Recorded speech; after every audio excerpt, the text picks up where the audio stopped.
Comment associe-t-on les enfants à la mort dans chacune de vos religions? 5e commandement, honore ton père et ta mère. 6e commandement, tu ne tueras point. Quel rapport?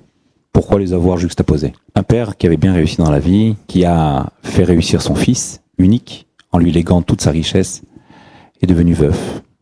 Son fils l'a invité, une fois marié, à venir vivre sous son toit.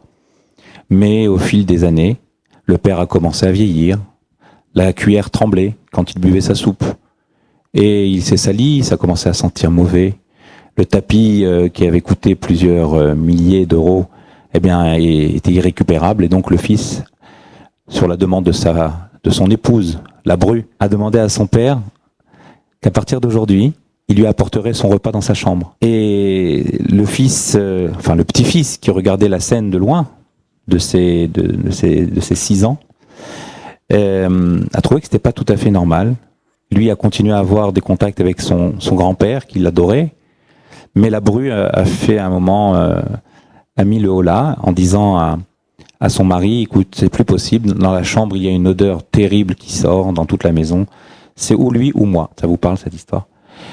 Et donc le mari a été obligé de dire à son père, papa, je suis désolé, mais c'est mon couple qui risque d'exploser.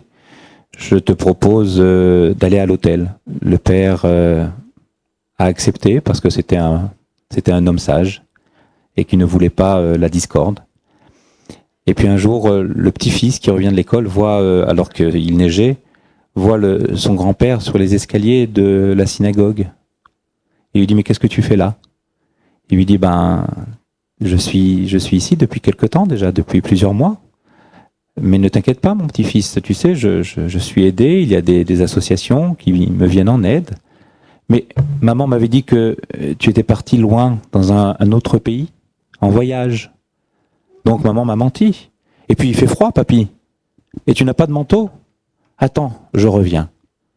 Il rentre chez lui et il dit à sa mère, maman, prête-moi les ciseaux. Non, sa mère qui était occupée à la cuisine fait pas attention, lui donne les ciseaux, il monte au grenier, les heures passent et sa mère commence à s'inquiéter, où est mon fils? Elle monte au grenier, elle le voit en train de couper en deux un vieux manteau qui était au grenier. Alors elle lui dit, mais mon fils, qu'est-ce que tu fais là? Il dit, tu vois bien, la moitié du manteau, c'est pour papy, et puis l'autre moitié, je le garde pour toi, maman, quand tu seras vieille. Je pense que on est aujourd'hui en train de parler là de la mort, mais j'aimerais conclure moi sur une note positive. Parler aux enfants, réintroduire à l'école le respect de l'adulte. Leur dire que devant les cheveux blancs, il est marqué qu'on doit se lever. Pourquoi? Parce que en hébreu, on dit l'ancien, on l'appelle Zaken. Zaken, c'est les initiales de celui qui a acquis la sagesse. Quand on a les cheveux blancs, c'est qu'on a l'expérience de la vie. Et à ce titre-là, peu importe ce qu'on en a fait, eh bien, on doit le respect. Et l'éducation, je pense que ça serait un sujet, à mon avis, qu'il faudrait peut-être mettre à l'ordre du jour la prochaine fois que nous nous rencontrerons. Et nous avons beaucoup de choses à dire. Et j'espère que là-haut, ils nous écouteront. Enfin, là-haut, je veux dire, vous avez compris. Merci beaucoup. Est-ce qu'il y a une autre réaction à cette ultime question? Comme je le disais tout à l'heure, l'orthodoxie, nous les enfants participent à toutes les cérémonies. Ils ne sont pas du tout exclus. C'est-à-dire que lorsqu'il y a les prières pour les agonisants, si les enfants sont là, participent aussi. C'est la famille qui prie avec le prêtre, avec l'église. Ils participent à la cérémonie à des funérailles. Et je l'ai pas dit tout à l'heure, mais nous avons lors de la cérémonie un rite d'au revoir. C'est-à-dire que comme le cercueil est ouvert, les gens viennent embrasser le mort. Ils viennent lui dire au revoir. Et les enfants embrassent le mort. Et il est naturel qu'il y ait la vision du corps mort. Ça fait partie de la vie, et ça fait partie de la famille, ça fait partie des événements familiaux. Et les paniquides que je disais tout à l'heure, les anniversaires, permettent aussi de transmettre aux enfants la mémoire familiale, et par là même la mémoire d'où on vient et où on va. Et enlever les enfants, comme le fait notre société, de tous les rites mortuaires, c'est les couper de leur mémoire, c'est les empêcher d'avoir une vision de leur mort, de vivre leur mort, et puis en même temps, ce sont des enfants qui ne savent pas mourir à la vie, c'est-à-dire toutes nos journées, ce sont des petites morts en permanence, et ça, ils savent pas le faire parce qu'ils n'ont pas vécu la mort. mais même dans l'ambiance familiale. Et ça, c'est pour l'orthodoxie, tout événement familial, l'enfant n'est pas exclu. Au contraire, il est bien présent. Et donc, il faut habituer, et moi qui ai travaillé dans les pompes funèbres, je peux vous dire, il faut habituer les enfants à aller toucher un cercueil, à aller voir le mort. C'est aussi le respect de l'ancien, du sage, du grand-père, de la grand-mère, du frère, du père, de la mère, du petit frère, de la petite sœur, de celui qui est là, présent. Et qu'on dédramatise l'événement. Ce n'est pas un à part, ce n'est pas un ailleurs, c'est quelque chose que l'on vit. Je veux juste compléter, parce que là, on parle des enfants, je comprends en bas âge ou adolescents, voilà comment les associer, mais moi, je vais loin. Les adultes, enfants, adultes, qui sont en présence et qui voient leurs parents décédés, qui sont incapables d'accompagner leurs parents. Monsieur le rabbin, vous citez ce commandement « Honore ton père et ta mère ». Moi, j'ai un autre passage de l'apôtre Paul qui dit « Enfants, obéissez à vos parents, et parents, n'irritez pas vos enfants ». En fait, l'idée, c'est que nous devons toujours vivre en harmonie. Et ça, c'est très important, même dans une famille.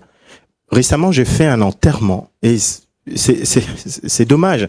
J'ai fait un enterrement d'un monsieur qui est décédé, qui avait un enfant, mais les voisins sont les voisins qui ont organisé les obsèques. Et j'ai demandé, mais il avait un enfant. Oui, mais il s'entendait pas de son vivant. Je peux entendre qu'on participe les enfants en bas âge, adolescents. Ça, il y a aucun problème. Ils doivent prendre conscience. Ils prennent conscience de notre finitude. Mais c'est là où j'insiste, parce que je le disais au départ, s'il vous plaît, nous allons quitter ce monde un jour, mais qu'est-ce que nous allons laisser derrière nous? Qu'est-ce que nous allons laisser derrière nous? Parce que si nous laissons derrière nous une famille déchirée, des divisions, des animosités, moi je trouve vraiment que c'est un peu dommage. Donc, faire participer les enfants, ça c'est une chose, mais en tant qu'enfants adultes aussi, comment nous accompagnons nos aînés? Comment nous accompagnons nos parents? Parce que ça, c'est important. Une dernière réaction? Pour nous les catholiques, on a une grande ambiguïté finalement, parce que au moment où on célèbre la Toussaint et également dans le prolongement de la célébration du 2 novembre, où on fait mémoire de tous nos fidèles défunts, eh bien, juste avant ce temps de la Toussaint, il y a Halloween. Et donc, c'est une réponse facile, je vous l'accorde, mais en même temps, on parle de la mort, on imagine, ou on fait tout un tas de sketchs autour de cela. Et finalement, après, quand vient le moment précis où concrètement il y a cette étape de la mort dans la famille, eh bien, on n'oserait plus en parler, on n'oserait plus être confronté à la réalité. Alors l'Église catholique, en tout cas, invite toujours les enfants, même en bas âge, à participer aussi à toutes ces célébrations, et jamais on interdira, entre guillemets, la présence des enfants lors de cet accompagnement, de ces étapes, parce que c'est aussi important de ne pas mentir aux enfants et aux plus jeunes, et qui prennent conscience aussi de la réalité de la vie, et que la mort fait partie aussi de la vie. Je vais conclure avec quelques phrases, si vous permettez.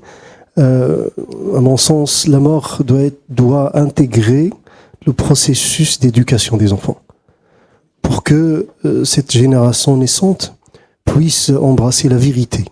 La vérité, loin des illusions. La mort, c'est une vérité. C'est l'inéluctable. Il y a eu une infirmière australienne qui avait écrit un livre sur les souhaits des agonisants. Que souhaitent les agonisants sur le lit blanc au moment du départ final?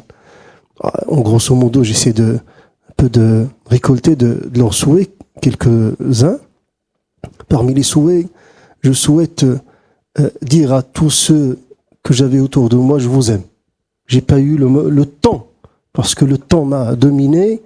J'ai été éparpillé dans ce monde. J'ai donné mon temps aux choses matérielles. Je souhaite leur dire, je vous aime. Mais hélas, où sont-ils pour leur dire?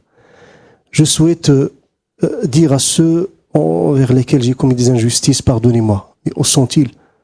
Si quelqu'un a commis des injustices envers des dizaines de personnes, comment pourrait-il les avoir auprès de lui pour leur dire « pardonnez-moi » au moment du départ final?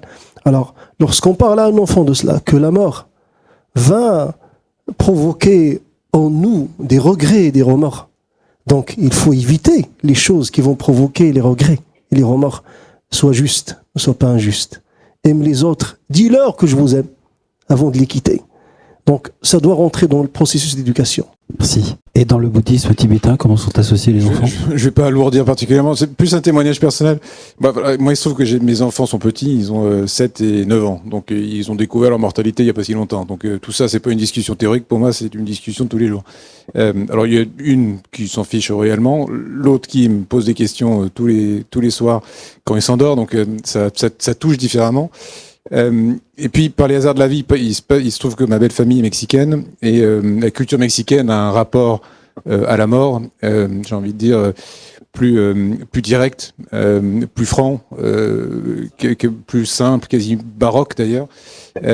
J'étais il y a pas longtemps pour visiter ma belle famille et là, on a participé à une veillée funéraire où effectivement on y passe la nuit, où le mort est là et ça les a profondément changés. Donc c'est pour associer à tout ce qui se dit ce soir.